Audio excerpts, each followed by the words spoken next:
we're all broken in some ways. We all have pain and grief and unresolved hurt, and we can just try to move on from it. But the truth is, we don't move on, we move with. And the Lord makes it so clear that you are worthy of healing today. And if you get healing, you can actually bring healing into a hurting world. If you don't actually allow Jesus to come in and heal it, that hurt is actually going to hurt the people you love. It's going to hurt your kids. It's going to hurt your spouse. It's going to hurt your coworkers or your employees. And so you get to choose healing today, and God can heal it, and then you can help heal other people. Well, today on the Intentional Leadership Podcast, I'm excited to have Willow Weston, founder, director, leader of Collide. At one point in time, there was this little girl who hid in a closet and just wasn't sure, was afraid.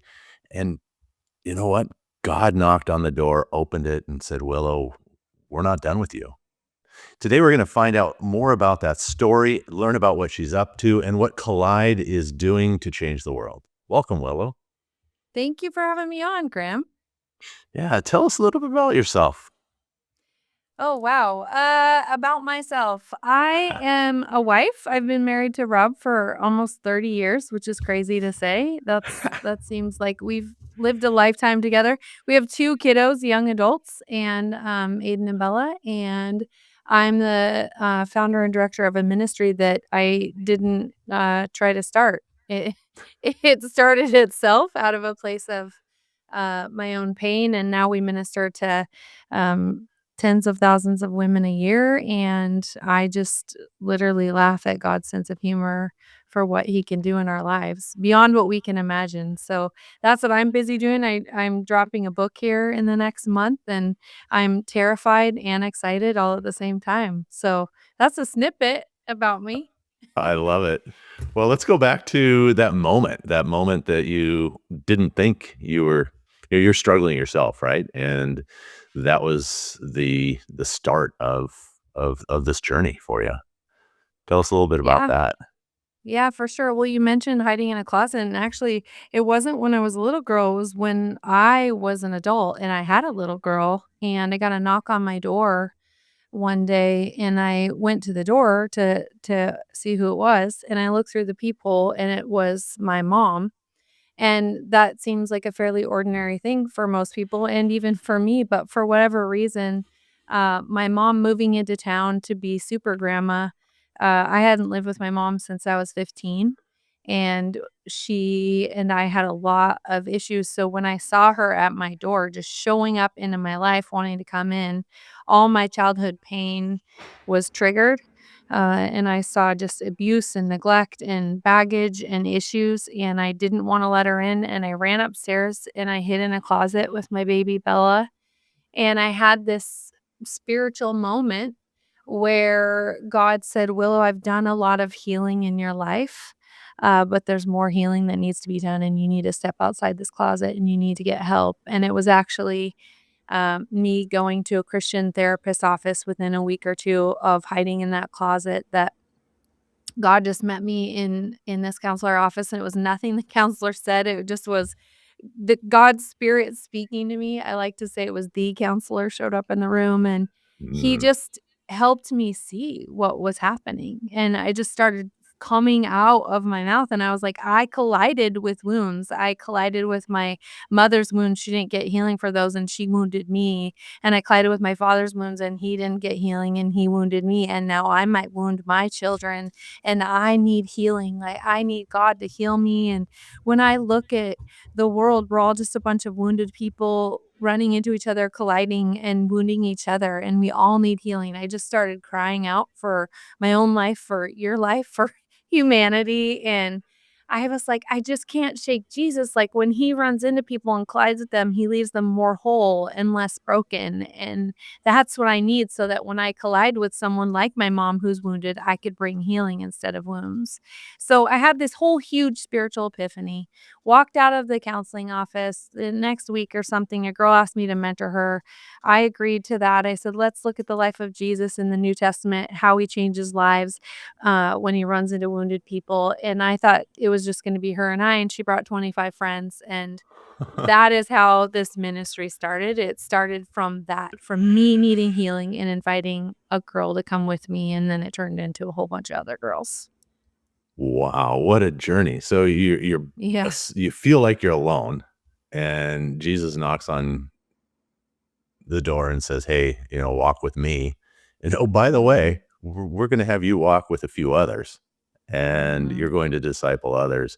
And where did you meet one girl to 25? I mean, how did you? I mean, hey, well, let's go get coffee, and you fill up Wood's coffee. I mean, how does that work? Well, I think it's interesting because and you are a leader, you talk to a lot of leaders. I think we think that God's gonna use, our put togetherness. He's gonna use our strengths. He's gonna use our abilities, and he does, but he also uses our pain. And I just didn't think I was in a place where God was gonna use me. I wasn't looking to like start a thing because I didn't feel like I was in this great place. So it's pretty crazy that the Lord was like, "No, I'm actually gonna use you in your deepest pain in your hardest place to start a thing that's gonna help other people." But this girl, she was cool because she wanted to grow in her faith, and so here she was asking an older woman to mentor her, and then she was like, "Can I bring a few friends?" And at the time, I had been in vocational ministry previous to this, and then when I had my kids, I took a few years off from that, and so I was a stay-at-home mom. I felt like I was a mess and hiding in a closet. I wasn't anybody to be mentoring anyone, but I agreed to mentor her 'cause I was like, "I could grow too. Let's grow together." And then she said, "Can I bring 4 friends, or a few friends?" I'm thinking 4. I'm thinking a couple, so I make, like, lemonade and pound cake and for, like, 4 people, and I get a knock on the same door that my mom knocked on. I go open that door, and there was literally 25 girls standing in a line, like, out to the street. And I'm like, "Oh, wow." And we piled in my living room, for years, looking at Jesus colliding with wounded people in the New Testament, and as we saw him change their lives, he started changing our lives in incredible ways. Well, you need a little more pound cake for 25, it sounds like. Yeah, I started getting out the Cheerios, the string cheese. And they're young kids, so they didn't care what they ate, right? Nope, not at all. Potato Yeah. chips, popcorn, whatever. Yeah, they're appreciative of it. And so you're healing through these girls and alongside these girls. What does that journey look like Mhm. for you? Yeah, I think sometimes we sort of think, "Oh, I have to get better before God can purpose me." And I think in some cases that's true. Like things are pains coming out sideways and we're a bit of a mess and it's bleeding out all over other people. And so sometimes there's a season to go, "You know what? I have nothing to pour out." But there was something so special about this experience. It was like I had pain in my pocket and that's about it, and I was like, "Hey, like, I need Jesus, and if you wanna come with me, we can go to the only one who can heal us all."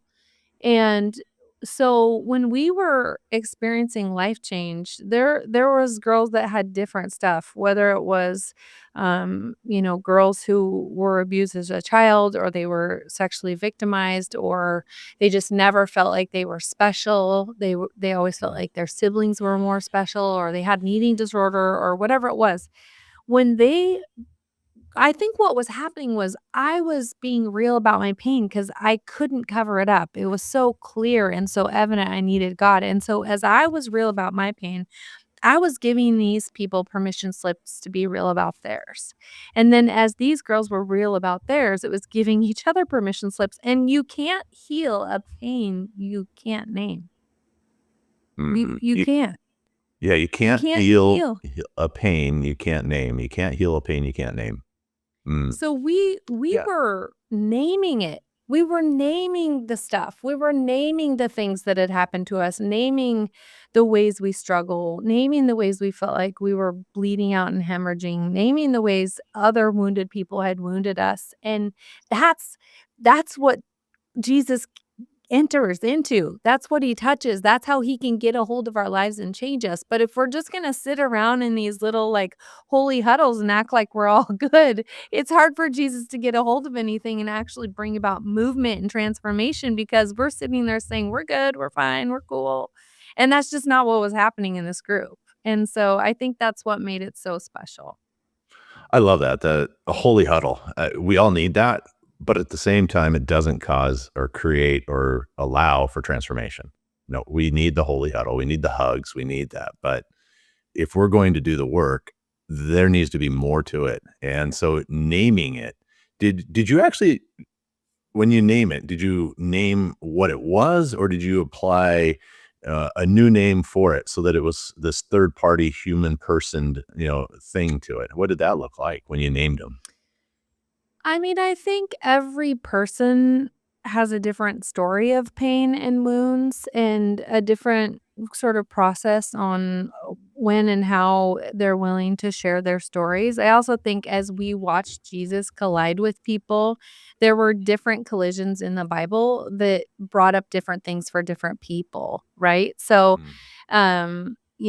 an example would be if we were studying the guy who's been stuck at the waters for almost 40 years. I mean, that's, you know, decades of being stuck, hoping the waters will heal him. And it's this crazy story, and we looked at it, and it's like, "Oh, here's the healer standing right in front of this guy, and he's still hoping. He's putting all his hope in these superstitious waters to heal him. Like, if I just get down to those moving waters." And I think we do that all the time, and so we began to talk, how do we do that where we put our hope in this one thing that's gonna make our life better? And so we start talking about that and getting real about that, and then we go, "Wow, it's crazy because the healer's standing right in front of this guy, and he's not asking the healer to heal him. He's still putting his hope on something else." And then Jesus says to this man, "Do you want to get well?" Which is a profound question, and we had to ask ourselves, do we want to get well? Because I think Jesus is saying if you wanna get well, he actually challenges the guy, if you wanna get unstuck from this place that you've been for 40 flipping years, then you're actually gonna have to move. You're gonna have to pick up your mat and you're gonna have to move, and I think that's the God of the universe coming down in flesh and saying, if you've been stuck in your life, you're going to actually have to participate in your own healing. I think a lot of times we want God to want our healing more than we want it. We want him to wave a magic wand and just make it go away. And so an example of this would be like if you're in a room of 25 girls and you start asking, "Do you want to get well? How are you stuck?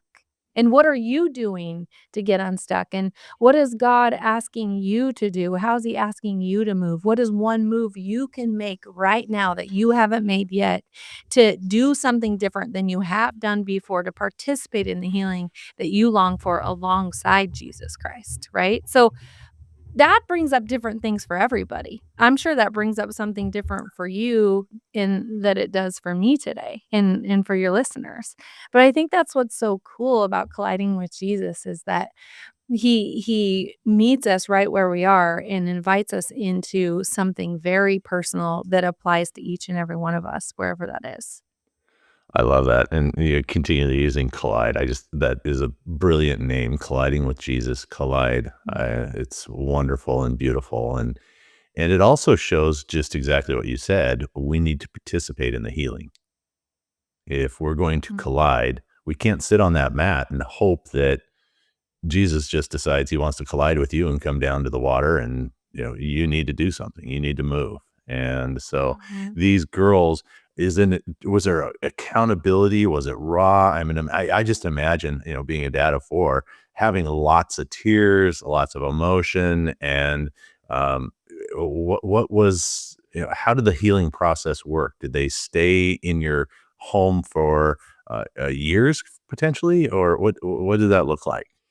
Yeah, I mean, I think the healing process looked different for everyone. I mean, I think the time together looking at Jesus and colliding with him catapulted each one of us into our own journey, whether that looked like, maybe our move or our next steps were like some of us going to a therapist, some of us going to a doctor, some of us praying and confessing ways we've been participating in our own lack of peace and unhealthy behaviors and patterns, whatever it was. Like there was a movement that was happening that we're seeing, wow, this person's changing and this person's sharing and this person's getting real with Jesus. And then that was inspiring this person to do it. And then this person. So I think that's what happens when you start to get real with people. It really catalyzes more and more of what God can do in Uh, your lives together. So it was pretty cool. I met with him for a few years and then I dropped my, baby off at preschool and went back into my vocational ministry job, so I was in college ministry, so I was able to carry out the next couple years of those girls' college careers, and that was a really special time, and then most of them moved on, because we live in a, sort of transitory town, a college town, and so they mostly moved on. There was 4 left. They wanted to keep meeting, and I prayed, and I said, "Lord, do you want me to keep leading this group? I'm also a mom of 2 and a wife, and I have a full-time job over here at a ministry, and this group I had started wasn't a part of my ministry job, and so the Lord was like, "No, like, I'm not into us for no more holy huddles. Like, these girls have studied about my life long enough. It's time they teach the message." And I was like, "What?" Like, I wasn't looking to start a thing, and I remember writing on a piece of paper the word collide. The girls had called the group Wounded Collision Bible Study.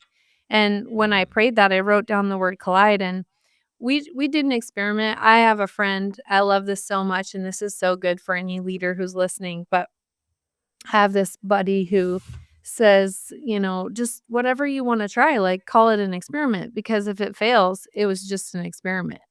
And if it takes off, well, super cool, right?" And so we decided to do an experiment, and me and a group of 4 to 6 girls, we studied a passage of scripture where Jesus collided with someone, and then we said, "How do we teach this message to other women?" And we brainstormed a day, and we did an experiment, and I think we had 50 college girls come, and then the next one was a potluck, and then the next one we had 80, and the next one we had 100, and basically on and on it went, and now, we've have like thousands of people who come to conferences, and we have, a counseling program and a podcast and books and curriculum and Bible studies and all sorts of programs and a staff of 8 people and on and on. But all of that came from this group that was started out of pain, and then we did an experiment together. well, I think it came out of the closet for you that's Mhm. propagated the group, and then it went, okay, your obedience of saying, okay, this is what I'm supposed to do. When did you, first thing, when did you give up your other job and decide this is my mission, this is my purpose, I'm going to follow through with it?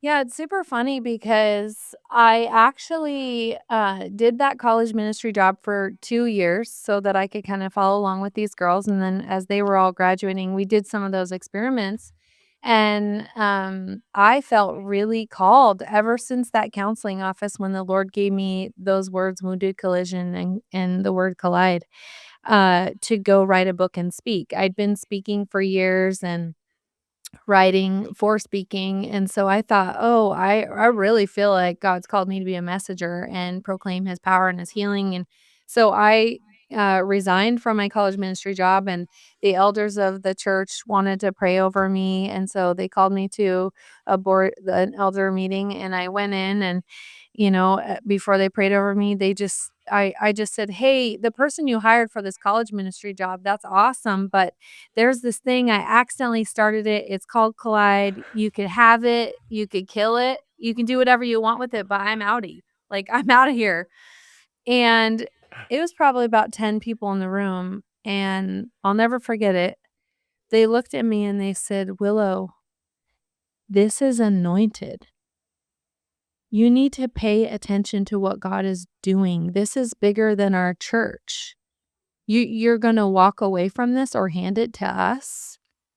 And it was only because a room of wise counsel, like, said, "Willow, this is a God thing," that I even paused for a moment. I wasn't even holding on tightly to this thing. I didn't even wanna start it. It wasn't something I was trying to make happen, and it was because wise counsel said, "You need to pay attention to what God's doing," that for the next year, I formed an advisory committee of men and women from all different churches in our county, and, we said, "Let's pay attention to what God does for the next year, and we'll throw these events for women, and we'll decide after a year if we should kill this thing or what we should do with it." And it was at the end of a year, I think, we had, like, one time we had, 3 the first time we had 300 people come at one time, and, this woman came in, which is hilarious. It was actually the counselor that I had seen that one time, after the closet, and, she walked in, she had a poodle in her purse, and I remember running upstairs and leaning on the 2 college dudes' shoulders that were running PowerPoint and had been since this experiment started. And I was like, "Oh my gosh, bros, I think I'm in women's ministry." And they were like, "What? You didn't know you're in women's ministry?" And I was like, "No, but there's a lady with a poodle in her purse downstairs, and I can't make fun of that. I have to love her." And it was like this moment where I was like, "Oh my gosh, like, I'm in women's ministry. I didn't even set out for this." And at the end of that event, I was in the church pews, and this older woman walked up to me, probably in her 60s, and I was picking up garbage in the pews, and she walked up to me, and she stood in front of me, and she wasn't talking, and I thought, "Oh, Lord, help me out with this one. Is this lady mute or socially awkward or what's happening here?" And I said, "Hi, I'm Willow." And she doesn't say anything, and I start to realize that she has, like, grief and pain coming from below, like, down in her, like, stomach. It's, like, rising up, and she just said, "I used to be a part of the church. I love the church. My husband and I raised our kids in the church, and we're super involved, and then my son joined the military, and he killed himself, and the church, couldn't handle the topic, or they pitied me, or they told me my son was going to hell, so we left the church." And she said, "Then my husband died, and then just recently, my other adult child, who also had joined the military, I got a call that they attempted suicide," and she looked at me stone cold, just apathetic almost, and she said, "I told myself it's fine. I buried my son, I buried my husband, I can bury my other kid." And then she just, like, broke open, and she started weeping, and she said, "But today you told me God can handle my pain. Today marks the first day of me walking back into the doors of the church." And that moment was the moment for me where I realized God is doing something through our pain that could only be Him, and I do have to pay attention to it. Yeah, it's interesting. You heard him in the closet, but when he takes the giant 2 by 4 across your forehead for women's ministry, you're like, yeah, that's not me. What are you talking about?" Uh-huh, mhm. So I was like, "Oh, wait, no, it was me, and, you're not done yet. I have more work for you, and you need to get busy, young lady." Yeah, absolutely. Well, I think we have ideas for what we think our life's supposed to look like or what we think we're Oh, going to do. And God unfolds the story differently than the way we wrote it. And we can fight that or we can follow it. yeah, that's true, and so often we fight it because we're like, "Oh, that can't be. No, not me. Mhm. I would no way. I'm hurt. I'm broken. What do I have to offer?" Or, "Gee, I just thought I would be on campus ministry. I don't plan on helping tens of thousands of women across the country or the globe. That's not for me." Mhm. So, you've created a container a safe place for women to just work on their grief. Maybe in many cases, just discover they have it because they're not sure what's going on inside of them. Mhm. How are you able to do that in I mean, it's one thing when you have 4 people in your home, 300 in a building or more at this point. How are you crafting that safe place, a safe haven for a larger event like that? What does that look like? Yeah, I mean, I think I would be remiss to act like what we're doing is doing everything that Mhm. people need for all their healing. But what we try to do, especially in our conferences or retreats or Bible studies or Bible study books or the book I'm even dropping, is we try to create a space where women can have an encounter with Jesus that leaves them changed. And then we invite them to take a next step beyond that, and then a next step beyond that, and a next step beyond that. So I don't buy into the idea that we collide with Jesus once and we're good to go. Like, I think the more and more you collide with him, the more he heals you, the more rooms you let him enter in your heart, like the more he can get in and really begin to do healing. So, if for example, we have a conference in a couple weeks here down in Portland, and the hope really is to set the space, create a space that's so beautiful that tells women they're worthy of beauty, they're worthy of love, they're worthy of relationship. If we can just bless their socks off and then walk them from where they are and give them an opportunity to encounter Jesus, he will speak to them and call them and inspire them and change them and let them know what the next step is. But we don't believe that one night is gonna be, all a person needs, but it definitely can be life-changing for people, and we see it all the time. Yeah, I agree. I don't think that collision is a one-time thing, but that one-time collision is changing the trajectory of their lives going forward. Mhm.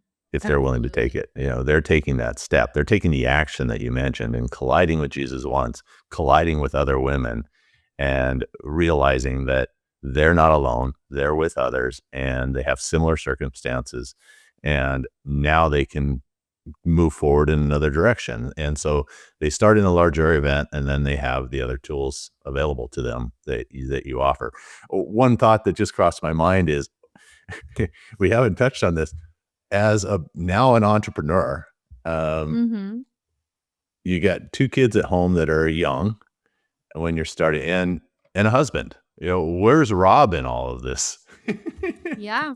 I love your asking because I believe with everything I am, I couldn't do this without Rob. I mean, um, he's married to a strong personality and a go-getter and a driven woman, and he's not intimidated by it. He actually comes alongside me and cheerleads me. He's my biggest fan, my biggest support.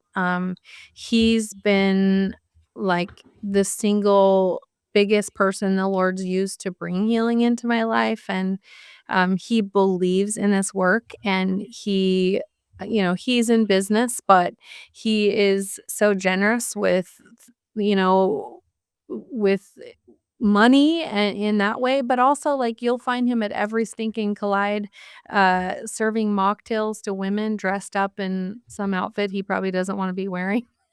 Just to help women know that they matter. I mean, he's building a new podcast room for us right now. I mean, he's on the sidelines cheering me on, but also showing women that they matter and that they're valued. And I think we were just talking about it last night. Like, he feels like so much of his life is he's an entrepreneur and a businessman, and he's coming alongside a lot of what I'm doing, which doesn't always leave room for him to do stuff. And I think, when you do that for somebody, it can sometimes feel like you don't get applause. You don't get, and he doesn't complain about that ever, but I love that he just wants to be faithful to what God has called us to do together, and that means we both have to sacrifice for each other's dreams and each other's ministry and call each other to follow Jesus in what we've been called to do. And he's just been an amazing, amazing partner in all of this. I love that. Rob and I should hang out because, yeah, as you know, I'm not married to a shy or meek wife either. And Yeah, you should. It was so I funny. love it. I wouldn't. Oh, go ahead. Yeah.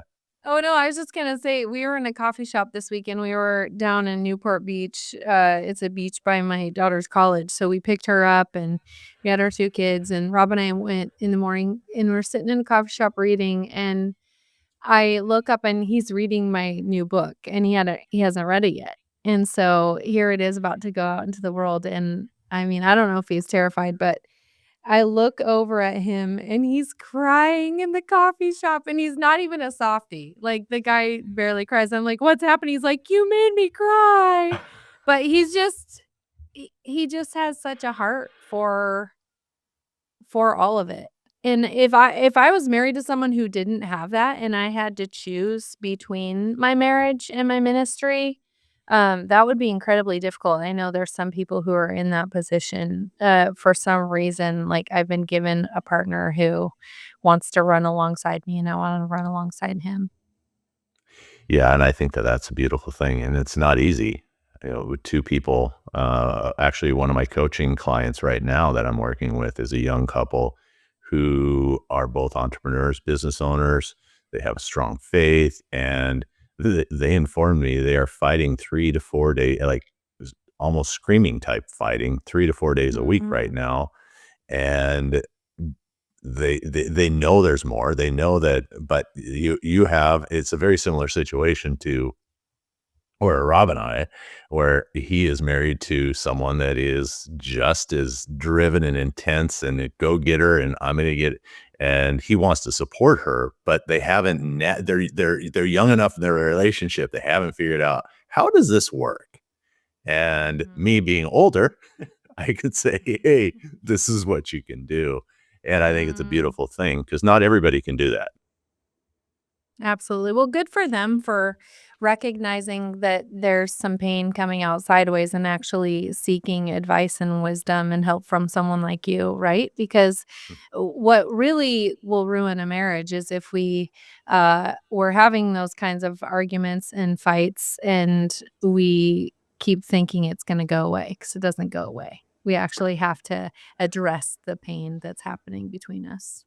Right, exactly, and that leads me to, all the adversity, all the great things that are going on. How you see a lot of hurt, and how do you fill your own cup up? How are you keeping an abundance mindset through all of this? Hmm. It's funny, or I don't know if it's funny. I do see a lot of hurt. I have a lot of sit downs with a lot of hurting women, and I don't I don't get overwhelmed by it. Um, and I don't say that like some kind of Christianese answer. I get more overwhelmed by my own issues, but I don't get overwhelmed by other people's pain. And the only thing I can think of, my son and I were talking about this because he's just so new to his own faith and Jesus is just working him over and he's seeing God show up in these amazing ways and he's like, "How do I stay hungry? How do I stay like," and I said to him, "Oh, I know exactly how you stay hungry. You go and you always go be with the hungry ones, the hurting ones, the broken ones, the poor ones." And I think what happens, you think about Jesus in Matthew and he says, "What you did for the least of these, you did for me." And he talks about when you visited the sick and the stranger and the thirsty. When you do that, you're experiencing Jesus. You're literally when you sit with a hurting person, like, I've had the privilege to sit in sacred spaces where people are being so broken and contrite and so real about their pain, And all I think is like, "Wow, I'm so blessed that I get to be in this space where Jesus is meeting this person in such a beautiful way." So, I think all it's done for me is, like, really teach me so much about pain and humanity and God, and it's blessed my life and enriched me, and that I get to be a part of those sacred spiritual moments has been such a blessing. But I definitely need rest, I need days off, I need laughter with friends, I need, dinners with my people, I need walks on the beach, I need to be reading and filling my own soul and growing, I need time with the Lord. Um I need to do things that don't matter, like where my brain can just empty and not have to worry and think. I need sleep. I need to take my vitamins. Like all of those things are so important. I remember someone saying, because if anything, I fear on working way too much. What like most entrepreneurial people, most leaders. And I remember a mentor talking to me, and I'm like, "But I wanna lay down my life, like, I wanna lay down the whole thing, like, I got one life, I wanna give the whole thing away, and at the end of it, like, I wanna say, like, I did it, like, I spent it out." And my mentor was like, "That's awesome, that's so cool, but also if you don't take care of yourself, you won't have a life to lay down for other people." And I was So like, "Oh, snap." yeah, so true. If you don't take care of yourself in that temple that is serving others, that strength of a temple, then you don't have the strength for others. And so Mhm. we find that with so many entrepreneurs, so many business leaders that it's, I'll take care of everybody else, and I'll take care of myself later. And Mhm. skipping the annual checkup, skipping going through drive-through because they have to go from meeting to meeting and meeting. They didn't give themselves space. Eating and not getting exercise, not getting enough sleep is, a notorious one for people, and I Mhm. think it's important to do that. And we kind of touched on it. What specifically do you do to make sure you are maintaining, or at least trying to help with maintaining some of the work life balance? Is there, or are you intentional about anything specific? Yeah, I mean, that's a great question. I think over the years, it's kind of shifted or new challenges have risen up, and I think it used to be different when I had kids at home, and now Rob and I are empty nesters, so there's a little bit more space, but it's still a challenge, to not fill any of your all of your days and nights and weekends with opportunities to minister to people. So, one thing I really I think they're just really basic, simple things, but I've tried to stop checking my email at night. That might sound really silly, but I used to just check my email till I went to bed, just, like, constant, because then you can, like, empty out your inbox, less to do tomorrow, check it in the bathroom, check you know what I mean? And so, not reading emails that stress me out at night, and then I go to bed and I'm fixated on, what email I got from Susie Q or whatever.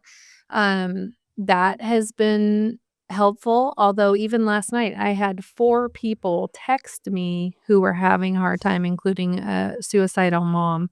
So there's times where you can plan and you can go, "I'm gonna have boundaries," but there's also an occasional thing that breaks through that just needs your attention, and as a leader, like, that's something I've signed up for. Like, that's something that I'm not gonna not let interrupt me.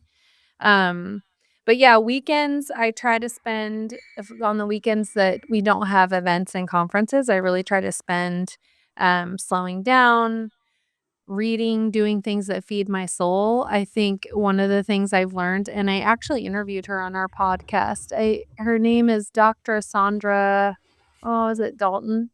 She's this amazing doctor, and she writes about rest and how a lot of the things we do for rest don't actually rest us. So a lot of people just binge watch Netflix for hours and hours on their weekend, and then they go back to work on Monday and they're like, "Why am I so tired?" And the truth is that TV doesn't actually rest you. And so learning how to how to pinpoint what actually brings me rest versus what doesn't bring me rest. Another thing that's been really helpful that I started this year, I started going to a naturopath, and she said, I want you to go lift weights 4 times a week for 20 minutes a day. And she said, I don't want you to do any cardio because your body's always stressed out. It's always like, oh, go, go, go, go, go. So actually, she said, don't do any cardio.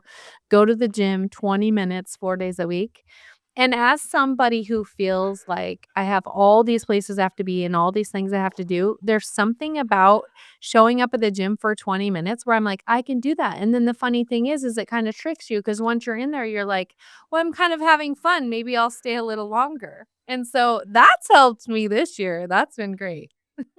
I love that one. Yeah, and it's just like get to the parking lot of the gym, Right. and Right. add those 20 minutes and then it's fun. It's so shocking. And I love that. Lifting heavy has been one of ours this year as well, is lifting more, cardio less. I'm a cardio guy. I love it. I love the endorphins that come with it. I want to run and do silly, ridiculously hard events just to prove myself, but I need to, I'm gonna take that as a reminder that I need to go to the gym. Janelle's very disciplined and good at it doing that, but, sometimes You I get sound off like track. Rob. You're sounding like Rob again, Graham. The other thing I really need to do is get outside in creation. Mm, When I look back on my weekends off and I go, wow, what was the moment that like slowed me down and felt like soul rest? It's usually I walked along some body of water and I took pause enough to notice a bird or the waves and the tide crashing in and out, or I watch the sunset go down, something where I feel so small and yet so loved personally by God. Those are the things that give my soul rest and make me go, okay, I can go back at it again on Monday. I love that, and we live in Birch Bay on the water, so, while we're talking, I'm watching the bald eagles actually look for breakfast, and so, That's awesome. there's nothing like it. So, just a quick question, just because we're on the topic, and then we'll move on to Yeah. something different, but favorite book, favorite beach? Oh, holy cow. Favorite book, favorite beach. Well, we absolutely love Semiahmoo, which is up there by you guys. That's like my place. Like I find God there all the time. I love it so much. Um, Favorite book. Wow. I don't actually know if I have a favorite book, but I love a book with real stories about real people, um, that make you dig deep and think and see how God, like, shows up in all of our chapters in amazing ways. That's, like, my favorite kind of book. Alright, that's fair, that's good. So, let's touch base on the Collide, the events that are going on. How often do you have them? What do they look like? Where are they? Who's it for? Yeah. Well, we do 3 large conferences a year, and, we do one in Bellingham, Washington, one in Portland, Oregon, and one in Linden, Washington this year. And then we have retreats, we have often in-house classes and Bible study groups, all sorts of random events. It just depends on the season and the year. So, this next event we have in Portland on February 20th, and they're for women of all ages from different churches and women outside the church, and it's a powerful experience to see all these women who are just coming at life from a different place, but we all encounter Jesus together, and it's a powerful experience for sure. That's great. So they can come and they can find you on your website there at Collide. And then one exciting thing is, I believe it's March 10th, right? March 10th. And the new Yeah. book, your book is coming out. Yeah, that's crazy.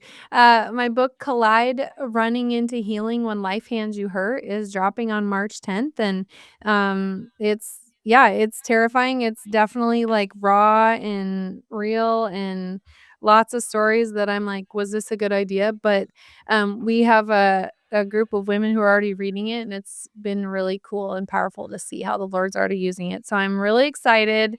And yeah, people can get it at Amazon or Barnes& and Noble and or on our website at wecollide.net.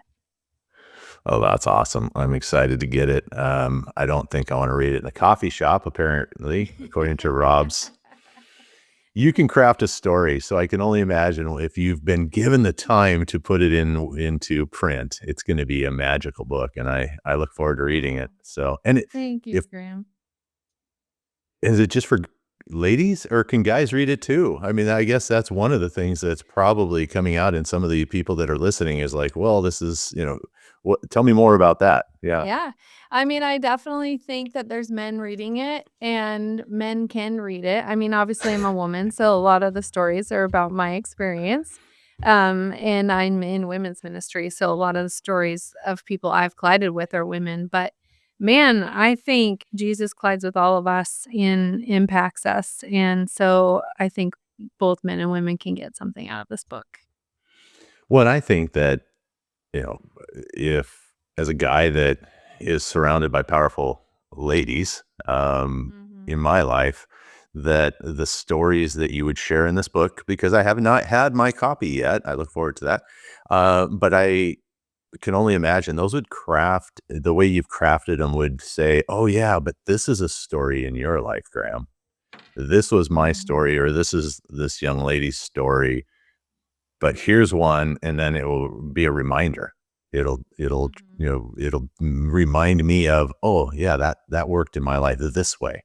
Or while I was at Western, just like you, this happened, something along those lines. So Mhm. I think, having, being a guy reading it's great. So, um, Mhm. and then finally, I'm going to ask a couple of quick questions. Just, do you have a favorite quote? The favorite what? Quote. Oh, I You have thought you said boat. That's so funny. I oh, think that that too. popped out. I'm like, "A favorite boat? Wow, a I'm favorite always about boat." boats. If you know me, I love squid and octopus and boating and water. So yeah, no, but quote. Yeah, I mean, I don't have a favorite quote of my own, but I did just read a quote that I absolutely love recently by C.S. Lewis, and I don't know how it is word for word, but it's something like, "You might not have gotten to choose the beginning of your story, but you can certainly choose how you want it to end." And I love that. I love that a lot of us inherited hurt. A lot of us have had painful beginnings, but God certainly hands us a pen and helps us co-author our lives and how they unfold, and that's very empowering and encouraging. I love that. That's beautiful. So, what piece of advice would you give our listeners to start and to kind of start this journey of healing? Mhm. I think I'd wanna say, I mean, we're all broken in some ways. We all have pain and grief and unresolved hurt, and we can just try to move on from it, but the truth is we don't move on, we move with. And the Lord makes it so clear that you are worthy of healing today.